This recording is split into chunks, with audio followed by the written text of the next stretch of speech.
So take, for instance, the Allen story is the Allen story, and everybody else's story is everybody else's story. So there are certain things we do as egos that continue to condemn us to separation. When you act, when you are acting as if you're separate, I don't know if you see this or not, but you're continually imprinting yourself and continually confirming the fact that you're separate. So, so that embrace of separation is what begins to happen. So here's an example of something that egos do. I have a story, and you have a story, and we deal with those in a particular way. The other night, I'll use a really stupid story, and I'll use myself as an example. Um, I grew up in a family where my grandfather was always concerned with how much everybody got, and certainly when it came to food, if you went to grandpa's house, you would go home with 4 times what you needed. And trust me, the meal would be not only what you needed, but way more than anything that you ever would need. So that was kind of, I grew up with that. Now, the natural caring that lives in me and in our family, and that little habit, it has shown up now. So if you come over to my place, trust me, there'll be enough food on the table, and I will probably send you with way more food home than you need. So that will happen. And I do that. That's just built in there. That's a habit. And so, but it lives in this really wonderful place of caring. So the caring that lives in Alan has this thing where everybody gets taken care of. And so the other night, as I am wont to do, my wife and I, at about 6 o'clock at night, we make dinner for the dogs. And so a couple nights ago, we were making dinner, and I had made a plate of whatever to put on top of the dog's food. And as I passed it over, my wife started to pick at it and eat it. And I went, no, no, no, no, no, that's for the dogs. Right? So my story was, oh, wow, I've got to make sure the dogs get what I think they need. That's that caring story. You know, that works. My wife, however, got a little mad at me because she felt that what was going on was that I was trying to control her. Now, in her world, she grew up in a world where a lot of people would seek to have her do what they wanted her to do. And so her story has always been one where she feels and is sensitive to someone telling her, quote unquote, what to do. Fair enough. So those are both really great stories, you know, not a problem, wonderful stories. But as humans, what do? Now, my wife and I have been together for 25 years, so this didn't lead to anything, but it could have. I'm sure she was a little irritated at first when she told me to, sit down and shut up, or whatever it was that she told me to do in the moment that I explained to her that I didn't want her to eat off the plate. But that dissipates quickly. But think about how we do things as human beings.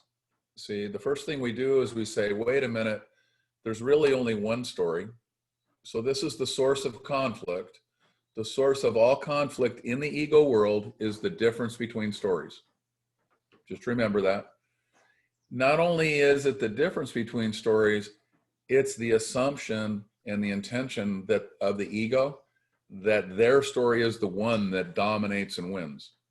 And so conflict ensues when we decide that my story has to be the one that wins. And so I will argue with you that my story is the only one that is really worth anything. I might even bring science into it. 67 years of collected intellectual knowledge, the ability to argue, business acumen, whatever the hell it is, we bring it in and we use that, right? And of course, the other ego says, wait a minute, my idea is better, and we have that argument. Now, you can go on to Facebook at any time if you'd like, because that's the battlefield of this, and watch people, make the hill that they die on the place that they're going to argue about who knows what, right? That's what we do. So you can see this in action all the time, right? And then, in addition to that, the assumption that our story is right has developed in us what I call the need to feed. So it's almost compulsive that we need to feed, we need to make sure, we need to argue, because we believe that if we out-argue the other person, that our story is right. Now that's got to be the most insane connection of things that you'll ever hear, but that's what we do. That's how we act. Now notice how it takes the idea that somebody is separate, that they're separate and their story is separate and that ours is separate and we're better, our story is better than their story, for this all to happen. Now, I don't know if you notice that or not, but in your daily life, you likely are acting on the idea that something is separate. And so here's where the trek begins. Every story that you see is your story. So my wife, I could have said, oh, wow, I'm going to argue with you because I want you to get that I'm coming from this wonderful place of caring. So I'm going to argue because I want to be caring. That's another absurdity by itself. But I'm going to argue because I want to be caring that I need to have all that food on the plate for the dogs. And she's going to argue with me that the control issue, that I'm being a total douche because I'm trying to make her do what I want her to do, that's a more compelling argument, and we could argue about that. But you see, the reality is, look across the fence and say, wow, everything that led her to believe that she is somehow being moved on the board, it's in play. Isn't that great? Right? That story is absolutely wonderful. And the story that I have, that's an absolute wonderful story. And both of those stories are mine. Those are both my stories. I get them both. They live entirely in my world. And what happens when you see the other person as yourself, then you also embrace the story. Now, the other person, what we're used to doing is, instead of understanding their story, what we do is we make them wrong. So instead of me saying, oh, she feels controlled, I'll say something like, well, she's just a bad person. Or, whatever I make up about her. I used to really love her and now I don't love her anymore because, you know what, she's exhibiting this really bad behavior and she's not as great of a person as she used to be. I used to think she was a really great person and now I don't. Think of the insanity of that. How's that even possible, right? Because you don't agree with the story. So the beginning of the walk back is to notice that we live in separation. One, notice that we, without thinking, a lot of times will fight for our separation. We demand the right to be separate, right? That's so when you're working with your own self spiritually, notice how often you'll listen something in and then you'll fight with it in yourself. You'll demand the right to stay separate. And yet you've raised your hand and said, I want to be on a spiritual journey and I want to leave separation and move away from it. It's very difficult to move away from separation when you're demanding the right to be separate. I want you to know those two things are really difficult to execute at the same time.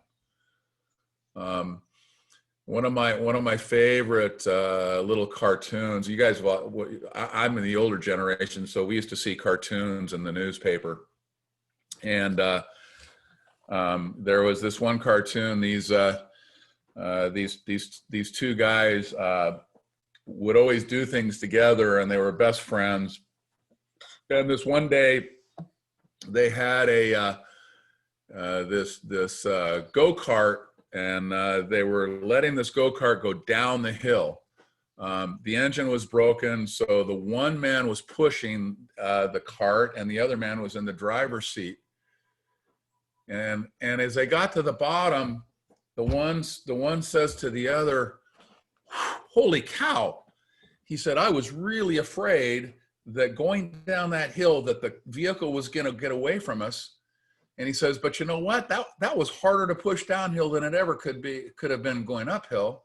And the fellow in the driver's seat said, hey, no worries. I had you covered. The brakes were on the whole time. Now that's a little like our spiritual journey, right? I really want to go down that hill, but I'm afraid to really adopt what I'm hearing, so I'm going to put the brakes on. I'm going to go down that hill, but I'm going to have the brakes on the whole time. And that's just the insanity that lives inside of you. See it. Just see that that's what we do. As you begin to see it, is you see that we live in separation, we believe in separation. When you start to embrace all stories as your own story, then you, at that point in time, are beginning the journey back.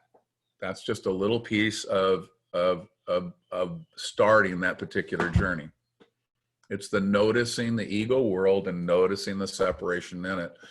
We have been in that world for so long, we don't even notice, right? You do things without noticing. So now what this is about is noticing what's going on in the world, right? So I have one question from James here, and excuse me, I had to sneeze, but it fits right into this. So thank you. It fits right into this, and I just want to go ahead and just tack this first question on. Here's the question. I'm going to read it to you. On becoming and being authentic, isn't that just another story? I'll read the whole question and then I'll answer it in the pieces that it comes. How do we thread the needle through the story of becoming, being authentic? There's not much beyond I am, or am I missing something here? And the answer is no, you're not missing anything. It's the perfect question. So becoming authentic is another story. So the answer to that question is yes, it's another story. But it's the beginning of a different understanding. The living understanding of separation is, as I said, I pointed out how you begin to start to see the separation. In seeing that separation and embracing the other stories, that allows you to move to where you're authentic. What keeps you from your authenticity now is your belief in separation and the conditioning that you've developed that keeps you in that place. So the first thing we have to do is dislodge something so there's possibility of movement. If you demand to always stay where you've always been, if you think the world is against you and that something like that's going on, and you demand the right to have that particular story, there is no movement possible. Because authentically, that's not who you are. Authentically, you don't believe the world is like that at all. I just knocked my microphone over. I apologize. So anyway, so recognize that authenticity is one of the stops along the way. So the first thing we do is we try to find the authentic place. And you guys, I think I've done this one before. I'm going to do it again. I did it yesterday with Pete and Daniel. But imagine that this cup is who you are, right? And you believe you're a container. Notice there's a bottom on this cup. Can everybody see the bottom here? Bottom of the cup, separate container, right? And this separate container wanders around on this little platform called our world. So this is your life. So here's Julie, here's Julian or Alan or, Daniel or Pete or, whoever, and we trip onto the platform and we're on, this is how we think our life is happening, right? But actually this cup belongs in a certain place here. And so the first thing we do is we say, wait a minute, let's find the place that this cup belongs, the separate thing that you are, right? Because the first thing we want to do is find the authentic place. That's finding authenticity. The next thing that we're after is to get you to see that there's really no bottom to that cup. You're not really a cup or a container. What you really are is a conduit. And if I knock the bottom off and connect that to your authentic spot, then you and the world that you live in will become one thing. You'll no longer think you're a separate thing trotting through life. You will see that you and life are exactly the same thing. There's no bottom on this cup any longer, even though obviously there is, but there's, in my imagination and yours, there shouldn't be at this point. And that's where we locate you. So yes, the story of authenticity is a story, and we use that story to change the story of separation. We go from the story of separation to the story of authenticity, and then we knock the bottom of the cup off and we go to the story of awakening. And that's the process of returning. So the second is, how do we thread the needle through the story of becoming, being authentic? And so that's what I just explained. We're going back through that. So when you were a child, you came out, you were beginning to be conditioned, and there was an authenticity in you, as there are in all children, right? Because that story was broadcasting through you loud and clear. And then all the adults ran around and said, whoa, whoa, whoa, whoa, whoa, wait a minute. You know, this child's likely to do something that doesn't fit in all of the processes and all of the ideas that we have. We need to condition this child, so we're going to just pile on all sorts of stuff. And I call that the bastardization of you. The woulds, the coulds, and the shoulds. We're going to load that original myth story up until you can't see it anymore. And what we will produce is a perfectly operating separate ego that the world will love. That's what we're going to produce. So we get one of those. Then that beloved person that the world loves. I was one of those. I was, in my early days, oh my goodness, I was the guy that was going to change the world in the business world. Problem was, I was miserable. So where does that misery come from? Well, what they created the Alan story to be really wasn't anything that had to do with Alan, or a lot of it wasn't. So what happened was Alan began to walk his way back through to where he came from. So that's how you thread the needle. You thread the needle through the story of becoming, going back to the place that you were authentic. That's number one. And then there's not much beyond I am. And that's a really funny statement, because actually you could say, you're right, there's nothing beyond it. And that nothing is pure awareness. So you guys have all heard the story about the big court in one of the big Indian kingdoms. And this little dude comes walking into the court. Now the king hadn't arrived yet. So the court was all set up, and all there was the number one counselor. And so this little dude comes walking in, and he looks around. All the seats were full except for the throne. And so he walks up and he sits on the throne. This little kind of, ragged wise man, or whatever he was. And the lead counselor says, whoa, wait a minute. He says, I know everybody in the court, and I don't know you. Who are you? And he said, well, I just came to visit the court. And he says, well, I know you're not one of the lower functionaries in our system, because I know you. And he says, no, I'm higher than that. He says, well, I know you're not one of the senior advisors. And he says, no. He says, I'm higher than that. And he says, well, I for certain know you're not the king. And he said, no. He says, I'm higher than that. And the senior counselor, exasperated, says, nothing's higher than the king. And he says, you're absolutely right. I am that nothing. So that's the story of the kingdom. I am that nothing. So this question's perfect, isn't it? There's not much beyond I am. You're right. There's nothing beyond I am, which we call sometimes pure awareness. That nothing is pure awareness. It doesn't even exist in consciousness. It's what consciousness emerged from, right? So and at the end, the question is, am I missing something here? And the question is, no, you're not missing everything, anything. You actually, in the question, this is the perfect question, because the question allowed me to walk through it and explain exactly what the spiritual journey is.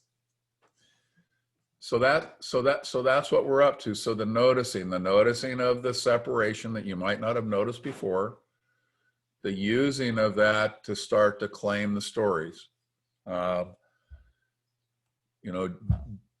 Julian says, Alan, you're the biggest jerk I've ever met.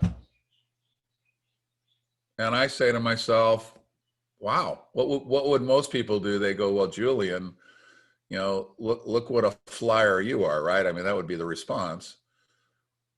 But the other response would be to say, what is it in Julian's world and story that makes me hold that place in his story? I'm curious.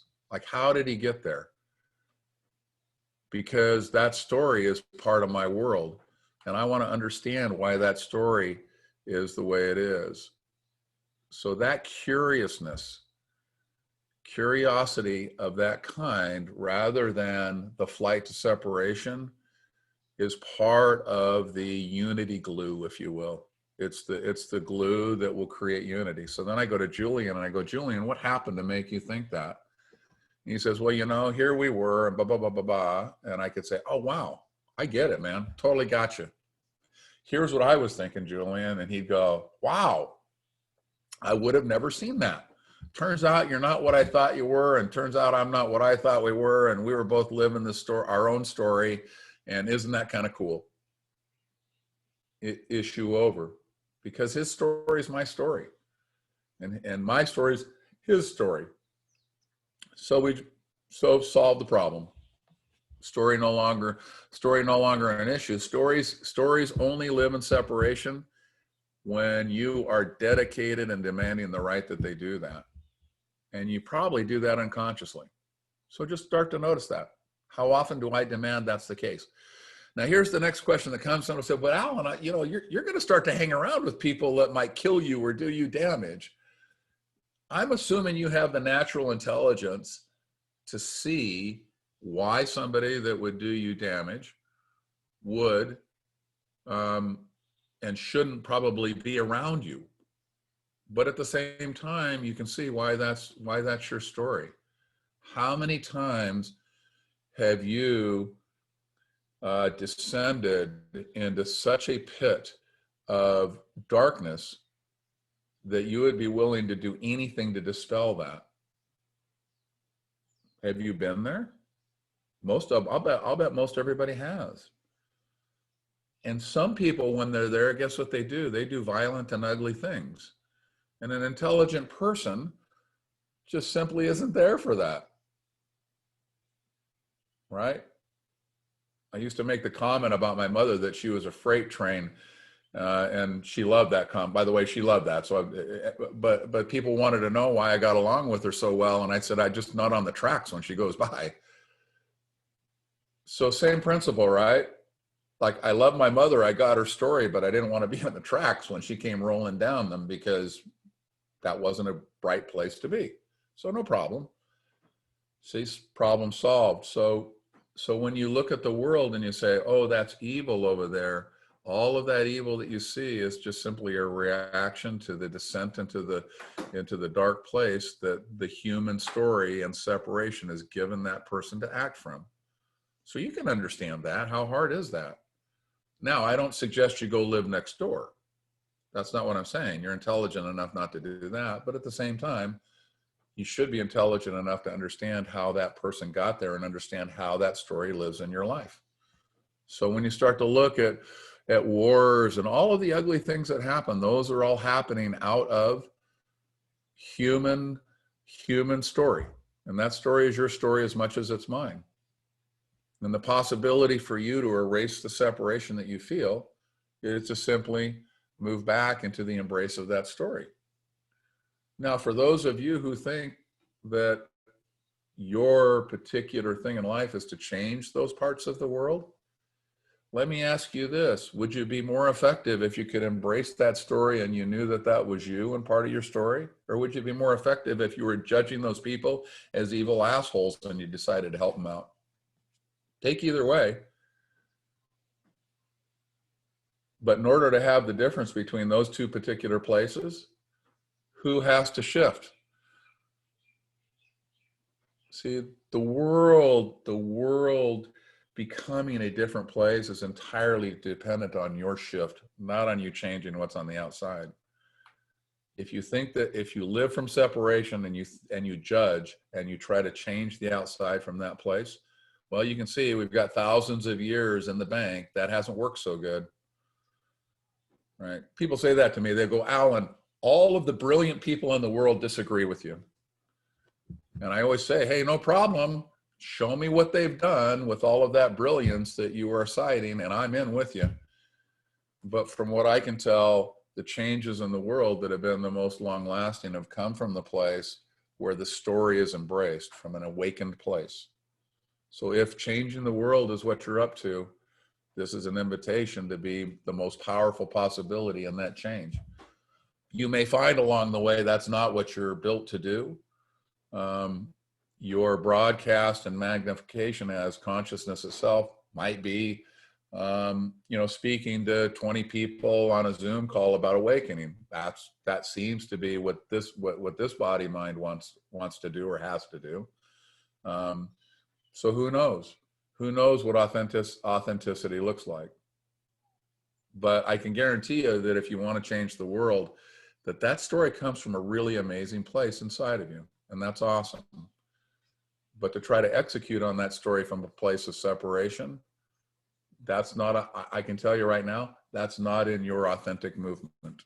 That's just how that works. All right, so there's my intro and the first question. Are there any others? Is there a follow-on? Any kind of a question here? Let me see. Do you have one, Preet? I do. I figured. So I was trying to come to that space. So this question doesn't come from space of arrogance, and I'm not judging this particular person. So I'm going to share a small story. So just to put like context, what my question really is.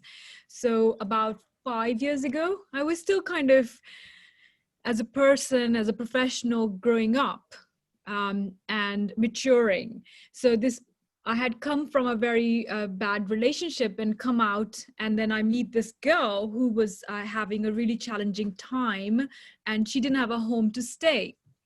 And she asked me if she could come and stay with me. And I didn't know this person. But she was going through some challenging time, and so was I. But I had a place to stay, and I offered her my spare room, which was unconditional. Like there was no, I just wanted to help. And she told me it was 2 to 3 days. And then now a week has passed by. So we talked about not judging the story and everything. And so I acted from a space of authenticity, love, and togetherness. And that was my whole intention. And now 1 week has passed by. She was kind of disrespectful, but also I just realized that was a wrong decision. I've just come out of wrong relationship, and I've just got one person out of this house, and now I've got this one woman in my house, and she wasn't even ready. Like she didn't tell me, oh, she needed another place, like few more days to stay in my house. And 1 week passed by, and I was like, what's going on? And I felt really uncomfortable as well asking her. And then 10 days passed by. Then I had to ask, and she left. And then I just felt really uncomfortable having any conversation from her. And then she told me, so I just felt this is the wrong person for me. That's not my friend. And then she made a sort of, at that time I thought it was an excuse, but it was the language you've taught me was, oh, if you're doing this to me, then it's a space of separation. And I have to tell you, and you know me, that I will always, like, it may sound like arrogant, but I felt I wanted to punch her when she's like, when she said that word, that, oh, then you're using a separation to deal with the situation. So she wanted to stay in friendship with me, but act in an unauthentic way and take me for granted. And I was still figuring out that, yes, you make friends, but you don't like just give literally, like, I don't know how else to say, but she was in my house, and now she wants to use authenticity, use a separation spiritual language to come to stay and take me for granted. Now, where did I go wrong in here? And how do I use the knowledge you're teaching me to kind of to figure out these type of situations in my life? So first of all, I'm going to guess that a lot of people sitting here have done exactly what you've done. The I'll let you stay at my place for 3 days, and 3 weeks later, because we can tell the difference between days and weeks, we notice that that person's still there. So that's not exactly, you're not the only one that's ever had that particular issue, I am guessing. So, and the thing I think to see around what I'm talking about in separation is that in the spiritual world, a lot of times all we've done is egoize our spirituality or weaponize our spirituality by creating it into separation. We do that in the spiritual world. It's really common. May I interject? I apologize. So if she had said to me after second or third day, literally, I cannot solve this problem. If she had come clean with me, I would have been absolutely comfortable letting her stay 2 weeks, 3 weeks, 1 month, no problems. The problem was that she acted unauthentically and tried to play a game with me. And that made me feel really uncomfortable. And that act of love wasn't fulfilling for me. Right. So all I'm saying is that happened. I got that. And so at some point in time in the story you're telling, it appears that what we have are two egos running around, right? And that one ego said, hey, I'll have you in. And the other one said, great. And then the other ego said, wait a minute, you're not being authentic with me because you've overstayed. So now I have to do something to end this situation. The response of the ego that had to leave was that you're not authentic, that, you're a spiritual fraud, something along that line. So that kind of is where all of that happens. So watch that all of this is aimed at the ego.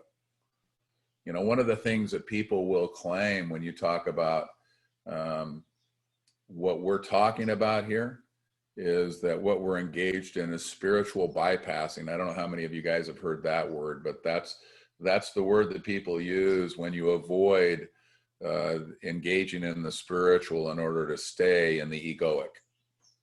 So when I say to somebody, go out and really watch how separation happens, and then they come back and they say, wait a minute, that's spiritual bypassing. I'm thinking, well, that's kind of an absurd thing, isn't it? But that's their demand. If you look at it, spiritual bypassing is just a word that people use so that they get to stay in the egoic, because who's bypassing spiritually? An ego is bypassing spiritually. So it's the same issue. Notice that the spiritual world by itself largely is dedicated to reproducing the egoic world with spiritual trappings. So instead of being powerful, we become humble, and then we use our humility to be powerful in a different world. So just notice that we do that, and that's all I'm saying. So where did you go wrong? Well, in a certain way, the only place that you went wrong was by continuing to see this as an ego story, because authentically you offered up a place for her to stay on a temporary basis, right? And authentically that was within your capability to do. And the point came to where the time was over within your ability to have that person be there, right? Great story. Her story was that you had accepted her in, and that acceptance had no time deadline, and because you were a charitable spiritual person, that would never have a deadline, right? Now you can see that story, can't you? Can you understand how somebody would do that? But there was a deadline. She did tell me it was for 2 to 3 days. I got that, but I'm just telling you, obviously that wasn't the story that she paid attention to. So I'm trying to come up with the story she did pay attention to. So can you see that likely, even though she said that, she was paying attention to a different story, or she wouldn't have overstayed? But maybe she right? thought that I was too naive and she could just, So if she had really notice, had heart, I feel so comfortable saying that if she had come to me clean and say, I'm really in a mess right now, I really need another 4 weeks, 2 months and I don't have any money to pay, hand on heart, I would have gone out Oh, over and above to help her. But the problem right. was she, like, one thing I hate, if somebody tries to play game to try to manipulate, and that happened to me all my life, and now I'm not ready to do that, accept that. So that was the story that you projected on her, right? You projected the story of this is why she did that. So you were looking for a story, right? That basically left her in separation.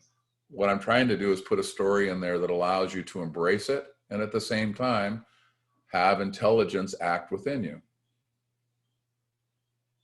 So it's not very charitable to judge her as somebody who, because she didn't do X, Y, and Z, was something different that leaves her in separation. So How what can you, does how that have can, anything to do? well, I'm just saying, I want you to break out of the story that you would normally tell yourself, which is the story you just told me, and let's come up with a story that we can embrace. That's all I'm saying. It doesn't have to be true, but if it frees you, who cares? Right? Because it's as good as anything else. Either that person's a good person or a bad person in your good and bad world. I'm talking about a world where there is no good and bad, where the story actually is an understanding of the other human being, no matter who they are. Do you see where that's different than the good and bad story? So obviously this story is very old story. I don't have any hiccups on it. I was just using that story to figure out, how do I move in from where I am, sit here today? How do I move? I'm not judging her no more, but I was just saying that from how she acted at that time, she used spiritual terms, to kind of use manipulation to get something. Right, But why couldn't right, she had come clean if she was authentic and say, this is what I need, and then she gets the best out of me, and I yeah, then she has a responsibility to do her bit, and I do the right right, my bit, which right. is authentically, That's and share what I have, and I have no problems with doing that. totally perfect, except for you do have problems because there still is energy in how you describe it. So for you to say, I don't have anything in this, when you tell the story, it's obvious that there's something in it. So don't hide from that. You know, let's not call this everything ended well, but I'm going to tell you this terrible story. So let's just go ahead and own it and say, hey, wait a minute. When I look at the world, I look at the world in terms of somebody, of me inviting somebody in with good intentions, and then what happens is they do something different, and now they reveal themselves to be the bad person that they were, and I didn't see it. That's kind of the script that you just laid out for me, and that's okay. Part of this, Preet, is to be able just to accept that that's the story. It doesn't make you better or worse or any different. That's just the story that seems to happen in your life. So that's fair. So all I'm looking for is, what's the other story that when I look at it, I could make up, that I could apply across, that allows me to embrace that human being as me, right? So all I'm saying is that for whatever happened there, if we just write it off to her, we say, hey, look, the story that she holds was that if you accepted her for 3 days and she had nowhere to go, that you obviously would accept her for another 3. And you should know that, and she didn't need to explain it to you or anything along that line. That's fair. That story works, right? But that didn't work for you. And there came a time where she needed to leave. And then she continued to engage in an egoic story by calling you inauthentic or not spiritual or whatever. No, And you have to realize, she was using cohesive ways to get what she wanted. Where if she was authentic and come clean with me, she could have easily got what she needed and wanted. So my so problem is, pre, how do you play? How do you play? So if this world, this whole Leela, like Osho said, if this world is a play that we are playing, if we play clean and nice, then everybody has good time. right? So But you see what my problem is not that, how, if she wants happened? to play with me, I want her. I don't want her to use cohesive ways to interact with me. So here's what I want you to do, okay? Because you and I could do this for a long time. I think everybody who's watching this would go, wow, Alan and Preet could probably do an hour or two of this, and we could, okay? Because what's happening here is that you're just not seeing what your activity is here in this conversation. And that's okay. That's part of just not seeing. So here's what I want you to do.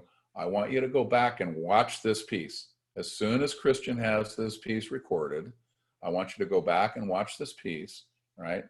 And I want you to see what we do as human beings, which is to say, no, it has to be this story. Watch how you're demanding that your story is the way that I have to navigate through in terms of giving you the question. And when I say, no, let's just change the story so that your heart can embrace it, you're like, no, no, no, no, she's a manipulator and she's trying to get what she wants and blah, blah, blah, blah, blah. I want you to watch that. That's the first step. And then we'll continue the conversation, right? Because as long as you tell me I have to use what you give me as the basis for my answer, the only answer I'm going to give you is the egoic answer. There is no possibility to step outside your story when you tell me that that story has to be the one we operate from. And that is, believe it or not, I mean, think of the courage it takes to ask that question and then have me give you the answer I'm giving you. But the reality is that this is the spiritual journey. It's shaking yourself from the story that you demand be in place. And you'll even argue with somebody who's trying to take you out of that place. So it reminds me, I used to go, I had these two wonderful dogs in Oceanside, Bo and Lola. And one was this big kind of gangly mastiff, that was Lola. She was just a unique dog. And then I had Bo, who had a bit of pit bull, and he was all about getting something done. He was excited. He loved anything. And the thing they loved the most was the walks. I'd take him out for walks every day, a couple of times a day. And I would go down to the end of my hall, right? And I would sit down and I would start to put my shoes on. And Bo would come and he would steal my shoes and run off with them. He would take my socks. He would do whatever it was that was going on there. And instead of sitting down and putting my shoes and socks on and going out on the walk that he was so desperate to take, right? It would take me an extra 10 minutes to go out on the walk. Now, Bo is a dog and he didn't see that that's what he was doing. But I love that story because you're going to watch in your spiritual journey how you sabotage yourself by grabbing the socks and the shoes when you desperately want to go outside for a walk. So when you watch this, just watch how you fence in the question in such a way that it leaves us not an opportunity to go out for a walk because we're chasing the socks and the shoes around the hall in a desperate attempt to get out the front door. That's what this is akin to. And it's okay. It's the thing you got to realize is that we all do it. So I know that you're incredibly dedicated to stepping in to your journey. And so what I want to do is I want you to get to the place where the next conversation you say, tell me, yes, I'm willing to put another story in play, or no, I'm going to hold on to this one that I have until, and when you're ready to put another story in play, I'm here to answer that question.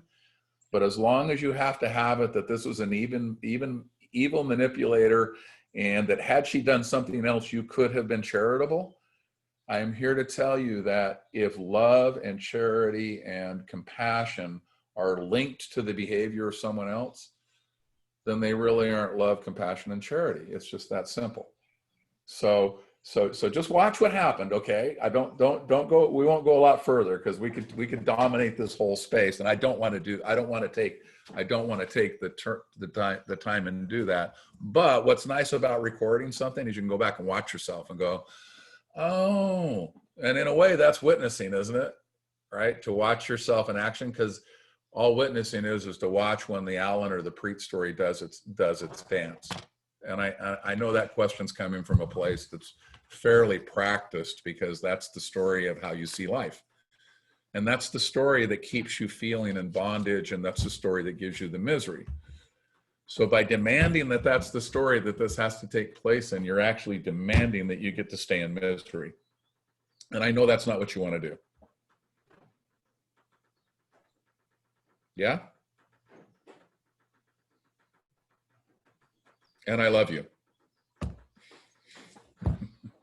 Okay. All right. Any other questions float in here?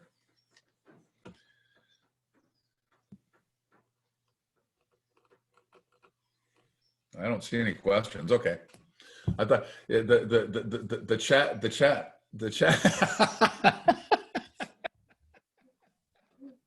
Nice one, Dan. Oh, Daniel, did everybody see Daniel's? Did everybody see Daniel's comment? Afraid to ask now.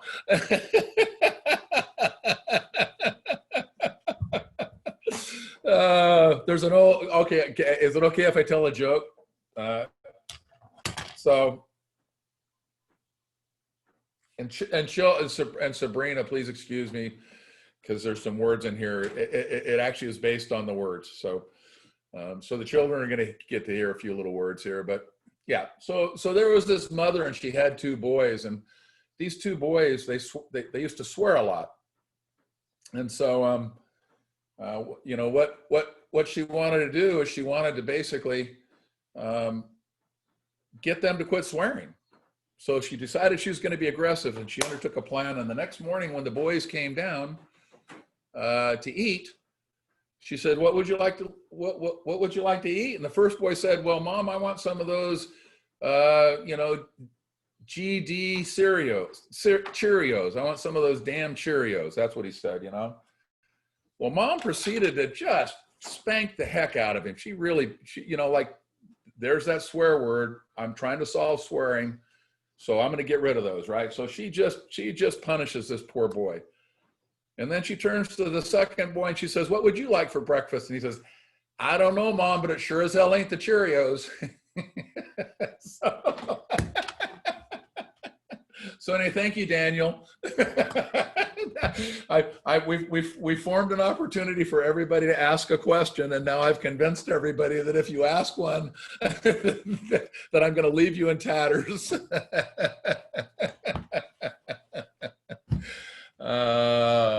And I tried. I won't have what he asked for. Yeah. You know, Sabrina, I could have used more salty language. I tried to cut it way down. Anyway. Oh my goodness. All right. Any other questions, guys?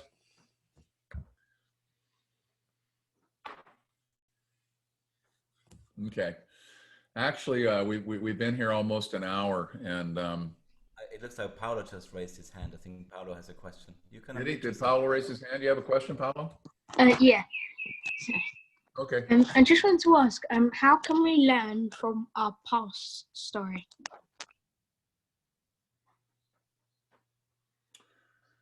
It's a great question.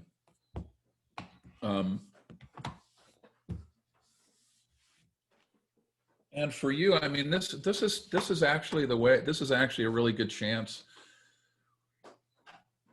Paula, for me to point something out. But by the way, I love you, as you know. So a lot of times what we do is we judge that the past story is a bad thing because we're trying to get to a new thing. You know, that's how humans think, right? That the past is a bad story. And in fact, when Daniel made that joke, in a way, we would go, "Oh no, the story that Preet's trying to step out of is a bad story, and the story that she's trying to step into is a good story."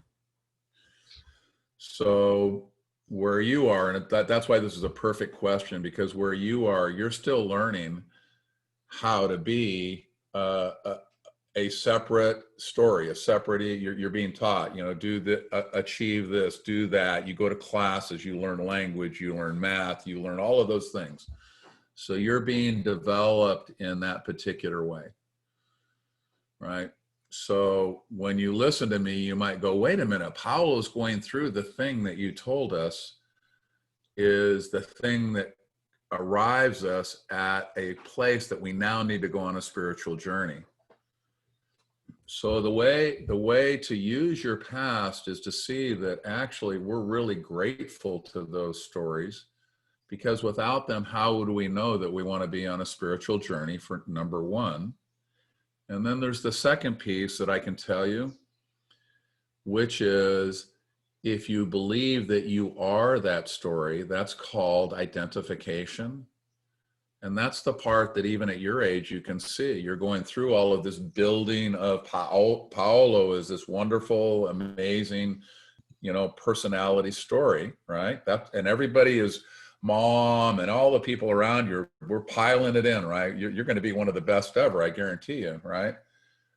But then you need to see that's not who you really are. That's just the story that you're adopting so that you don't identify with it.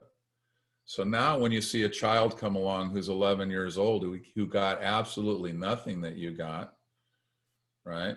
He didn't get that opportunity and he acts in certain ways and does certain things. You can see, well, that's just me in a different story, because isn't it? It's just you in a story where you didn't get all the attention rather than you in a story where you did. So that's just you. So what you can learn from your past stories is, one, to be grateful to them, and second, to see that's not who you are. And by seeing that's not who you are, you now can embrace and include everyone. And in your heart, isn't that what you want to do? Right? You want everybody in there. So the wisdom is to say, hey, I see the past story, but that's not who I am. I'm going to live it as though, because everybody's going to expect you to live it as though that's who you are. You're the one that knows the secret in a certain way.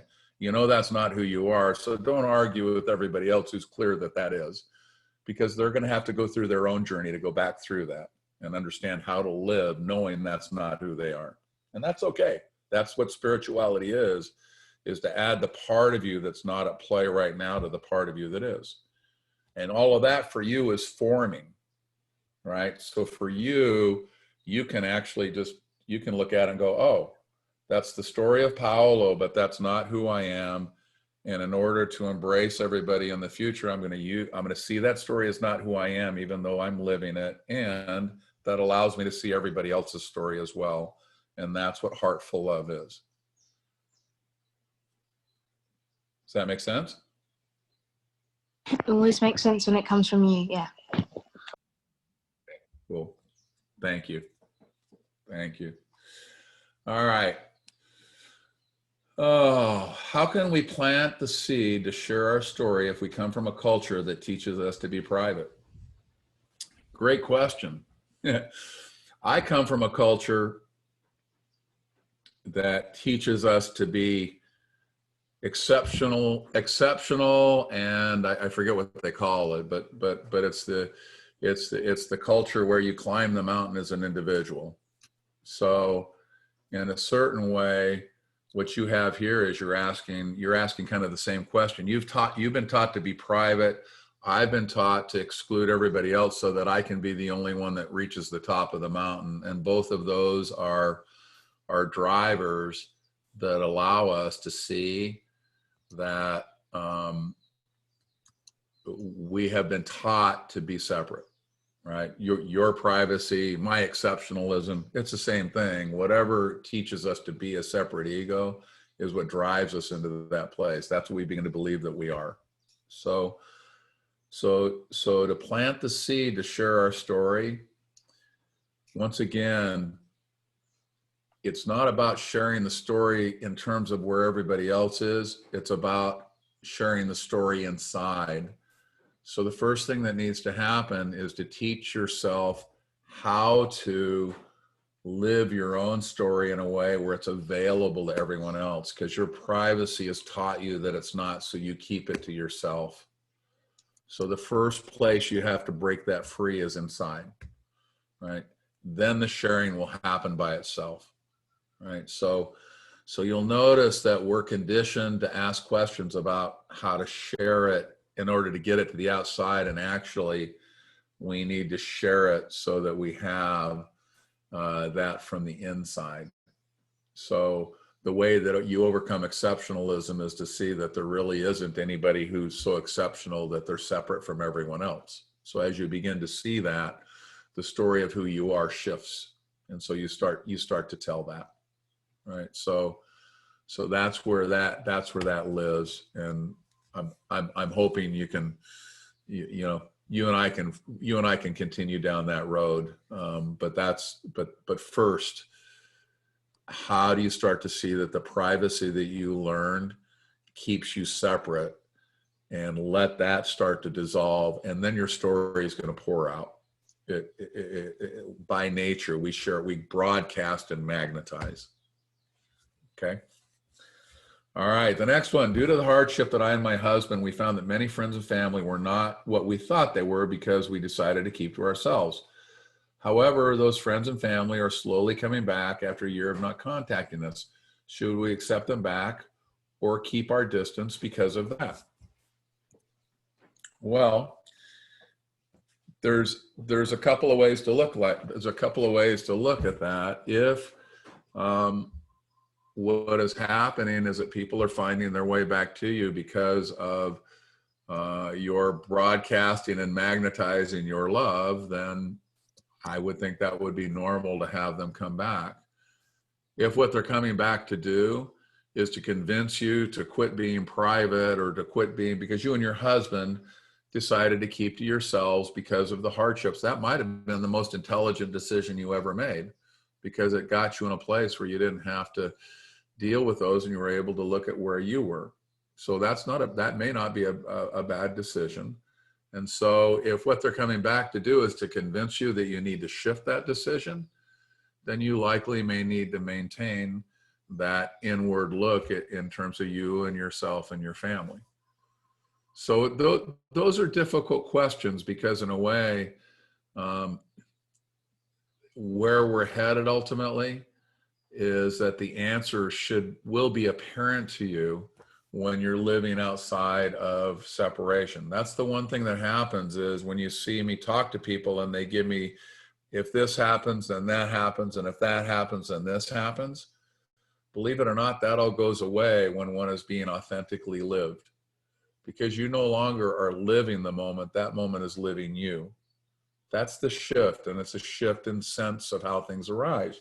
So ultimately, I'm going to want to say the answer will be apparent to you. So I answered it. I tried to meet the question where it was and give you some options. But as you begin to see in yourself that you're not the story, then just that scene and that understanding will kind of tell you who to stay away from and who to invite back in. It'll be apparent by the sense of what wants to happen. It's just a different way to live that. So that's the higher version. So when you watch this, notice I answered the question in the beginning and then I moved it to another place. Okay. All right. How can I learn to deal with dominant energy in my life that will invite them to realize how powerful they are instead of feeling inadequate? Okay. Well, separation will always breed inadequacy. So your last question about sharing your story, you see, by keeping private in a certain way, you're starting from being separate, and then now what we want to do is we want to invite people in to realize how powerful they are, and the only place that power can actually exert itself is through a sense of non-separation. That's how power actually works. A lot of people don't know that, but that's how it works. They think actually by dominating in separation that's power, and it's not. It will always leave you feeling inadequate. So the reality there is just to see that this path will give you that. So my advice to you is continue to see in yourself, you're not the story. Who am I? Go to that place and then start to watch how that works itself out of you.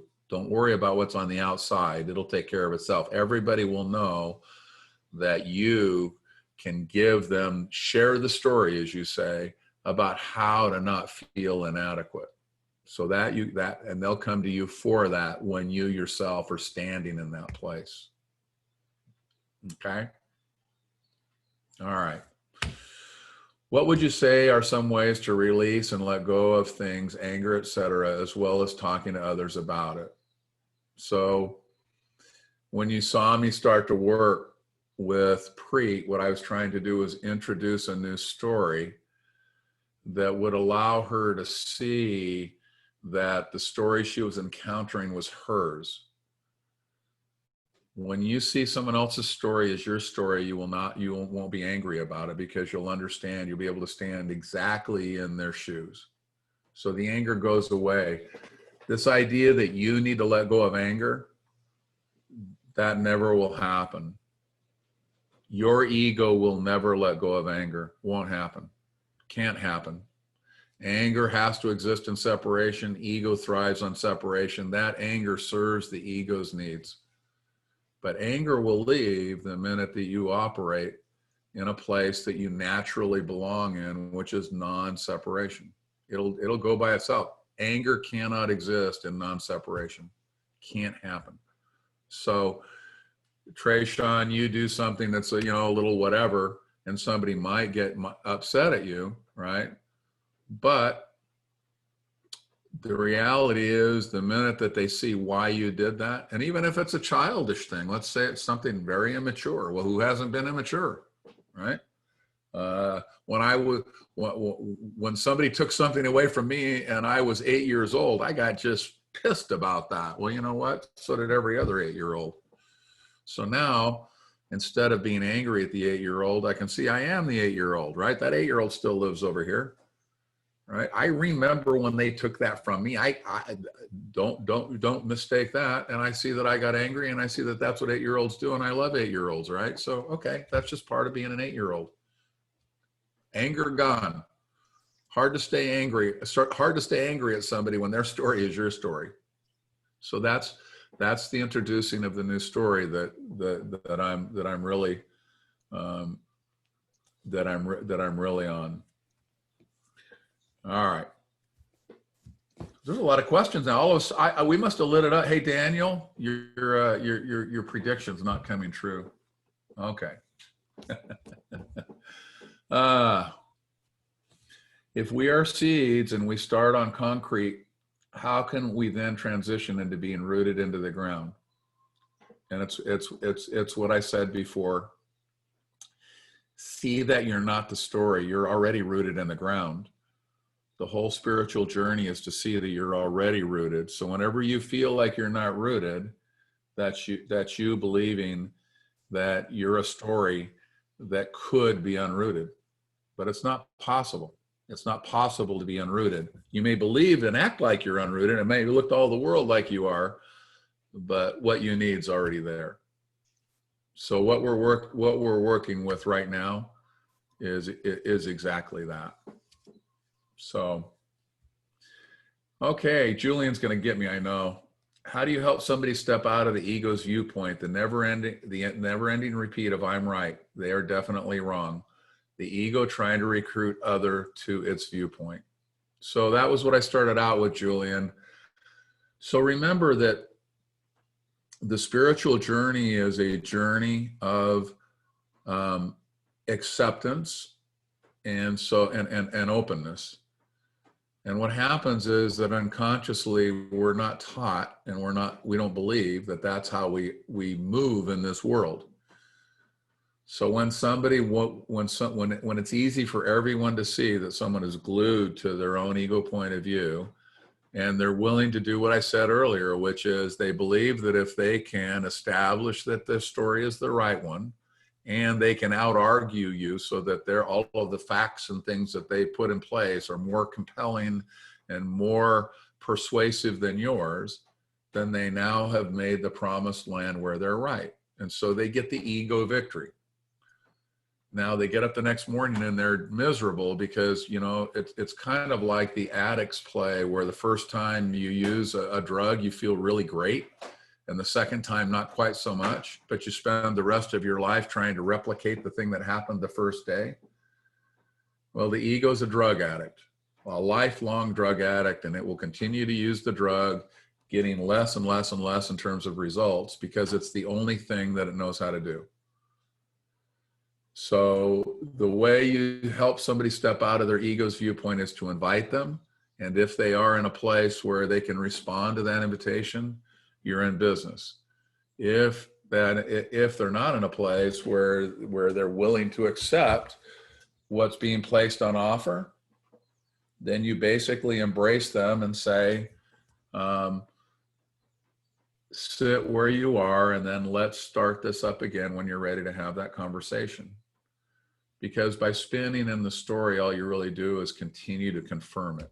If I argue with somebody about a story, and if you see what's going on, all I'm really doing is confirming that their story is true. So when you step into a story, step into it, put the invitation out there. If the invitation is received, great. And if what happens is the story continues to spin, it's not being accepted, and now you're into ego confirmation. So you just recognize that that's what's going on. All right. How can I make peace with speaking my truth? At times I feel guilty for hurting others. Yeah, that's that happens, right? The only way to feel guilty for hurting others is when you are separate and you feel that you can hurt others. Because when truth is spoken, it's sometimes it gets taken as a painful thing to hear, but it's truth. So there's a little story actually in the book that you're reading, Sabrina, the pointers on Nisargadatta, and I think it's number 11. And a man comes to see Nisargadatta and he says, you know, my son has died and I can't get out of that story. Now, this is a really great one for everybody to read. So anybody that wants the pointers, I have the PDF of the pointers book. So anybody that wants that, that's on this call that doesn't have it, but if you have it, I'm pretty sure it's number 11.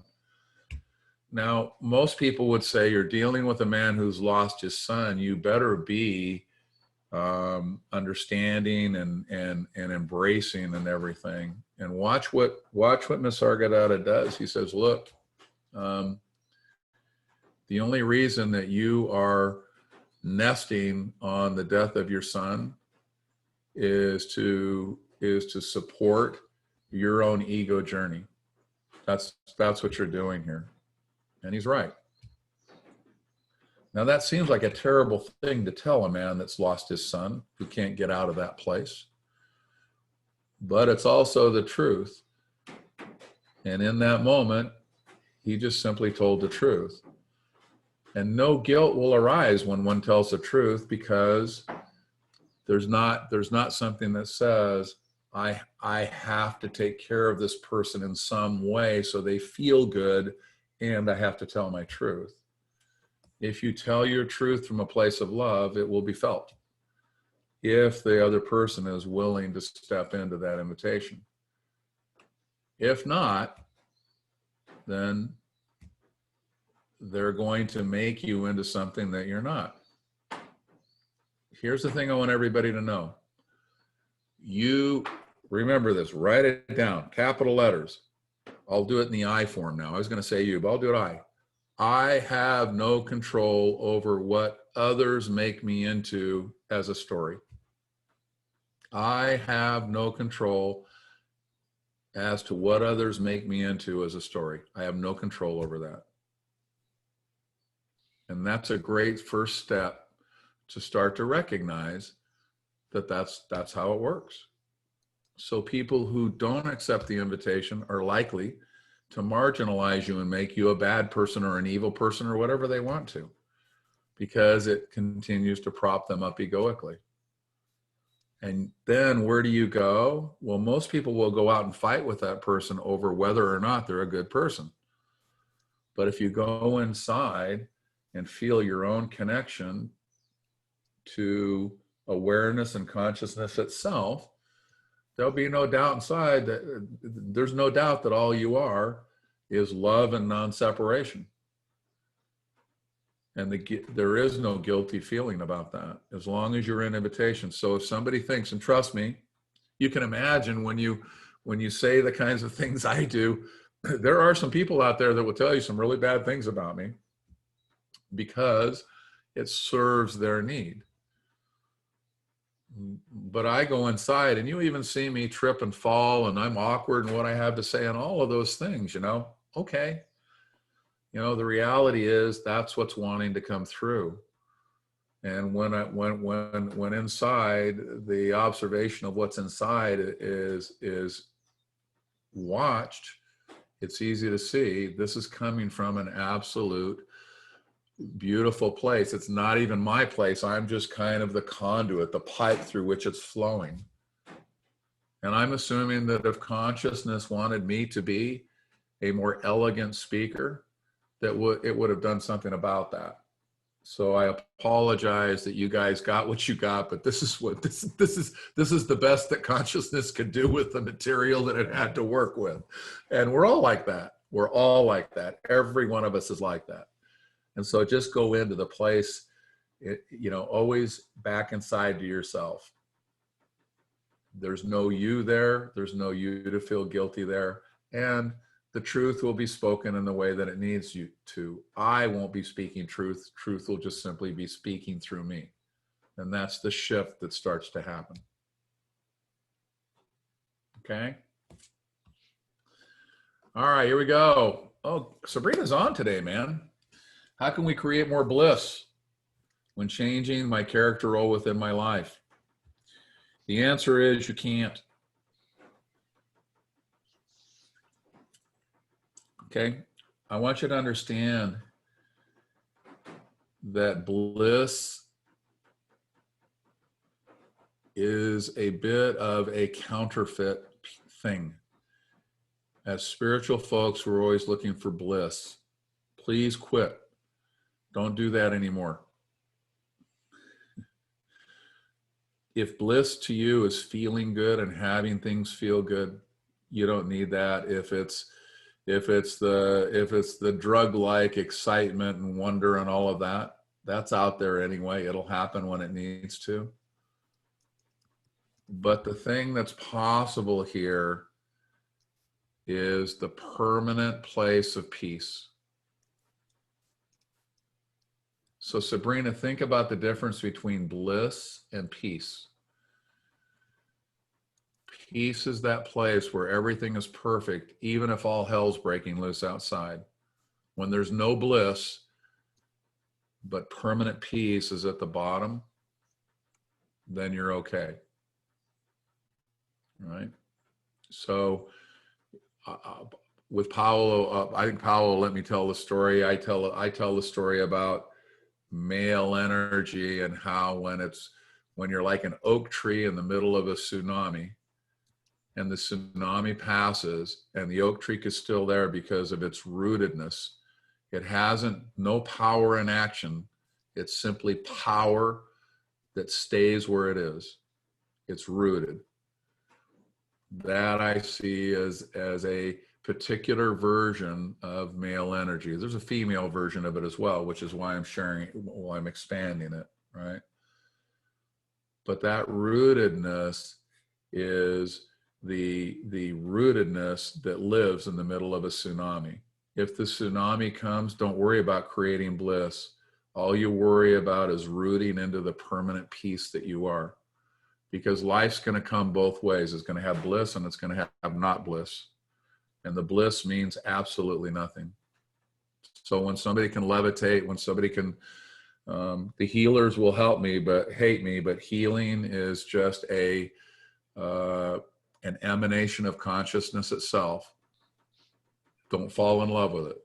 It's not who you are. You are not your healing. You're a conduit for healing. It's not even yours. So why would you think that healing is something particularly spiritual in terms of where you are? Your possibility is to be completely at one with all that is, and in that place, you will be at peace, because peace will be what you are. And all heck can be breaking loose.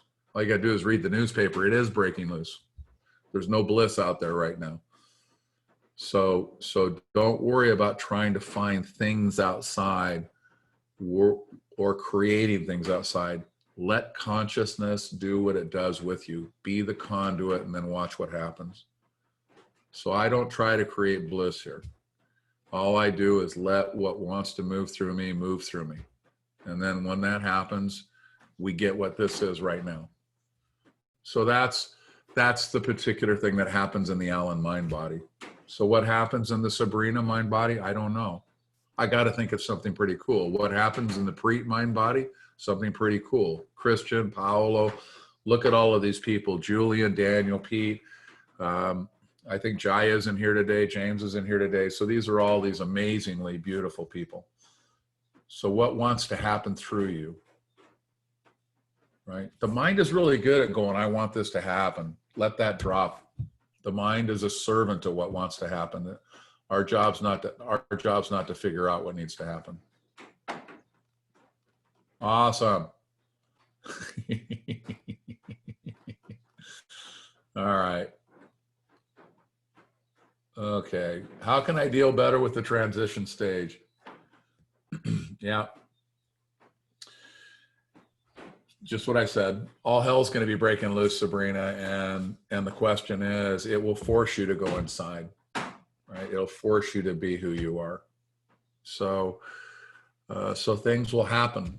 Things will happen like I mean, really intense things. 3 years ago, I was sitting here in Hawaii one evening. It was 10:30 at night, and I got a phone call. And I'll try to do this without tears, by the way. But the phone call came in. I have 2 children. I have a almost 38-year-old daughter and a 35-year-old son. My son was at the time 32.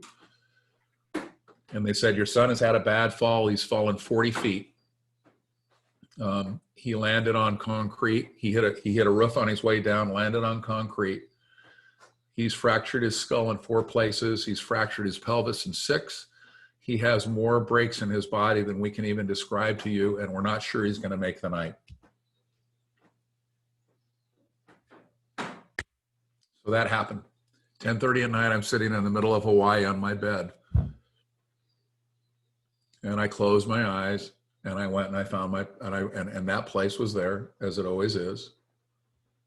And I sat the night not knowing whether the next morning my son was going to be there. They induced a medical coma. He was in that medical coma for a month. I went home, and I actually had him in my house for about 3 months while he went through cognitive and physical rehabilitation at one of the finest clinics that we could find. And through all of that, life was perfectly at peace. Now, that wasn't a blissful time. And how can you deal better with the transition? Let the transition happen. Sit in permanent peace. Find the place where peace is. And so I'm trying to give you these secrets, embracing the other story, all of those things, right? Because those things will happen in your life. Those stories will happen. And when they do, who knows what will happen? Now, just to finish the story, my wife and daughter, you can imagine how hard this was. My wife and daughter got on the phone and said, don't come back, because they were so concerned that what my son looked like, that would be a really difficult thing. I followed what they said. I stayed here for a couple more weeks. You can imagine how hard that was. My son and I are very close. And there was a moment, I walked into his room and he heard my voice, and he came out of his coma with a smile. Now, I don't know if that had anything to do with anything, but that was a really tough time to live through. But there never was a moment that there wasn't perfect peace. And had my son not been there, had he not made the night, which they thought he might not have, that permanent peace would have been there. Either way, the bliss didn't matter, the downside didn't matter. And that's how it is when one has simply lived, because I know my son isn't that physical body. My son is an expression of consciousness, just like I am and you are. So in the end, it doesn't matter. In the end, we are all the same thing. We are this same love. All right. Okay, guys, is that a good place for me to stop? Can somebody, I'm not sure how you do this, Christian, but I'm going to let this be this seems like a natural place to kind of end it. We're in an hour and a half right now. Is there a way that we can grab the questions from 1019 on, or copy the chat box, because I'll take the questions that I haven't responded to and I'll roll them into the next. I like to have, you notice I do that, how I have them if I need them. They're timeless. These questions are timeless. They're really great to work with because they relate to you. I apologize if I didn't get to a question that you wished I had. I love it when that happens. And I know that Leah needs a pointer book. I think Leah, you're in with us in the spiritual MBA. Can you post your email? Oh no, I've got your email. I send you things. It's but It's already copied on the email that you sent. So maybe it was in the, she's on that email. so it's I texted her that it's in there. good. Okay, perfect. I just want to make sure everybody gets that. Go read that number 11. You don't have to do these in order, but take a look at what happens when Nisargadatta has to tell this man who's lost his son this particular truth that he tells him. It's a really good place to see that that's total love, but at the same time looks like it might not be. So so that's what that is. All right, guys. Much love. I will see you all in 2 weeks. We'll go through this again. I'll pick up the questions that are in here that I haven't touched on yet. And until the next one, I will see you all. Thank All you right. so much, Abuela. Thank you, Abuelo. Okay. All right. Bye, everybody. Thank you, Abuelo. Bye. Thank you. Bye. I love you, sweetie. Okay, baby. Thank you. Thanks, Alan. Bye, everybody. I'm going to go on mute and read the rest of them. Okay. Bye, Ellen. Thank you so much. It's been amazing. Thank you. I Bye. wanted to introduce you to my friend Bobby. She's here. Bobby, if you want to just stay over, I'll just introduce you to Alan when everybody's just logging off. Do you want to turn your mic on? Say hello to Alan. I can stay. I don't know if she can hear me. Please turn yourself and ask to unmute. Okay. I'm just going to unmute her.